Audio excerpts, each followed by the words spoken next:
அரசு மதுபான கடை வேண்டுமென கோரிக்கை விடுத்து தருமபுரி ஆட்சியர் அலுவலகத்திற்கு மனு அளிக்க வந்த கிராம மக்களின் செயல் வியப்பை ஏற்படுத்தியுள்ளது. தருமபுரி மாவட்டம் ஜக்கம்பட்டி மற்றும் அதனை சுற்றியுள்ள பகுதிகளில் மதுபான கடை இல்லாததாக கூறப்படுகிறது. இதனால் மது பிரியர்கள் பெண்ணாகரம் சென்று மது அருந்த வேண்டியுள்ளதாகவும் பல சமயம் அவர்கள் வீடு திரும்ப காலதாமதம் ஆவதாகவும் விபத்துகளில் சிக்குவதாகவும் கிராம மக்கள் தெரிவித்தனர். இதையடுத்து தருமபுரி ஆட்சியர் அலுவலகத்திற்கு சென்ற கிராம மக்கள் தங்கள் ஊரில் மதுபான கடை அமைக்க வேண்டுமென மனு அளித்தனர்.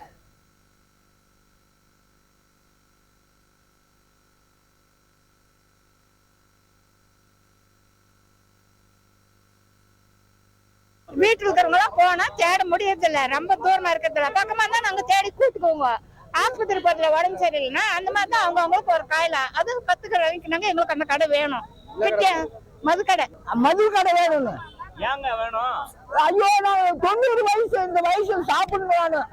சாப்பிடுறதுக்கு 2000 பேர் இருக்கிறாங்க. சாப்பிடுறதுக்கு ரொம்ப பாதிப்பாகுது, ஆக்சிடென்ட் ஆகுது, நிறைய போனவங்க திரும்பி வீடு வந்து சேர்றது இல்ல. அதனால ஒரு கடை 600 கண்டிப்பா வேணுங்க. அவன் புருஷன் மாருக்கு பாதிப்பாகுது, அவன் குடிச்சு பழக்கம். புருஷன் மாருக்கு பாதிப்பாகுது, ரொம்ப லாங்கல் போற. அப்படி லாங்கல் போகும்போது ஆள் வீட்டுக்கு வர்றது இல்ல, லேட் ஆகுது. அங்கங்க போதாகும் போது குடிச்சிட்டு வீட்டுக்கு வர முடியறது இல்ல. அதனாலதான் அங்க பக்கம் வேணும்னு கேக்குறது. செய்திகளை உடனுக்குடன் தெரிந்து கொள்ள உடனே சப்ஸ்கிரைப் பண்ணுங்க.